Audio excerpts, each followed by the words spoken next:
পড়াশোনা ইউটিউব চ্যানেলে প্রত্যেককে স্বাগত জানাই। আজকে আমরা আলোচনা করতে চলেছি দশম শ্রেণীর প্রথম গল্প জ্ঞানচক্ষু থেকে বেশ কয়েকটি এমসিকিউ প্রশ্ন। আমরা এভাবেই ধাপে ধাপে আলোচনা করব। তপনের চোখ মার্বেল হয়ে গেল। ছোটো মেসো বিমান চালাই জেনে, ছোটো মেসো বিজ্ঞানী জেনে, ছোটো মেসো সাঁতারু জেনে, না ছোটো মেসো লেখক জেনে? সঠিক উত্তর ছোটো মেসো লেখক জেনে। জ্ঞানচক্ষু গল্পে বিয়ে হয়েছিল মেজো মামার, ছোটো পিসির, ছোটো মাসির, না ছোটো দিদির? সঠিক উত্তর ছোটো মাসির।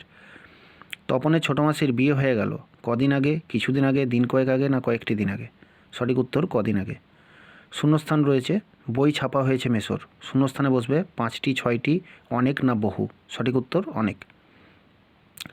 নতুন মেসো লেখক হলেও একজন রসিক মানুষ, ভাবুক মানুষ, রাগী মানুষ, না নিছক মানুষ? সঠিক উত্তর নিছক মানুষ। নতুন মেসো কী বলে সিনেমা দেখতে চলে যান?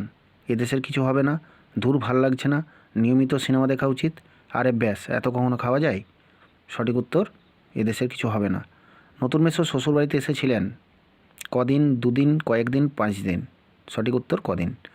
মেসো যখন শ্বশুরবাড়িতে ছিলেন তখন তার পুজোর ছুটি চলছিল, বড়দিনের ছুটি চলছিল, গরমের ছুটি চলছিল, না শীতের ছুটি চলছিল? সঠিক উত্তর গরমের ছুটি চলছিল। মেসোমশাই স্কুলের শিক্ষক, বিশ্ববিদ্যালয়ের প্রফেসর, কলেজের প্রফেসর, না কলেজের উপাচার্য? সঠিক উত্তর কলেজের প্রফেসর। আর সেই সুযোগই দেখতে পাচ্ছে তপন। তপনের যে সুযোগের কথা বলা হয়েছে, একজন লেখককে দেখার সুযোগ, নিজে লেখক হওয়ার সুযোগ, মামা বাড়িতে থাকার সুযোগ, নতুন মেসোর সঙ্গে কথা বলার সুযোগ? সঠিক উত্তর একজন লেখককে দেখার সুযোগ। ছোটো মাসি তপনের গল্পটা ছোটো মেসোকে দিয়েছিল দুপুরের ঘুম ভাঙিয়ে, সকালবেলা, সন্ধ্যাবেলা, বিকালবেলার ঘুম ভাঙিয়ে? সঠিক উত্তর দুপুরের ঘুম ভাঙিয়ে। মেসোর উপযুক্ত কাজ হবে সেটা, কাজটি কি? গল্পটা কারেকশান করা, গল্পটা ভালো করে পড়া, গল্পটা মন দিয়ে শোনা, গল্পটা ছাপানো? সঠিক উত্তর গল্পটা ছাপানো।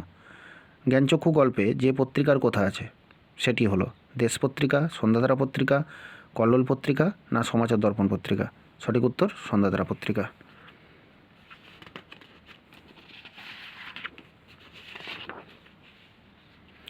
রত্নের মূল্য জহুরির কাছেই, এখানে রত্ন ও জহুরি হলো তপন ও ছোটো মাসি, তপন ও ছোটো মেসো, তপন ও সন্ধ্যাধারার সম্পাদক, তপন ও মেজো কাকু? সঠিক উত্তর তপন ও ছোটো মেসো। তপনের বয়সী ছেলেমেয়েরা যে ধরনের গল্প লেখে, হাসির গল্প, রহস্যমূলক গল্প, রাজারানীর গল্প, না পঞ্চতন্ত্রের গল্প? সঠিক উত্তর রাজারানীর গল্প। তপন যে খাতায় গল্পটি লিখেছিল তা হলো অঙ্কের খাতা, হোম টাস্কের খাতা, ভূগোলের খাতা, না ইতিহাসের খাতা? সঠিক উত্তর হোম টাস্কের খাতা।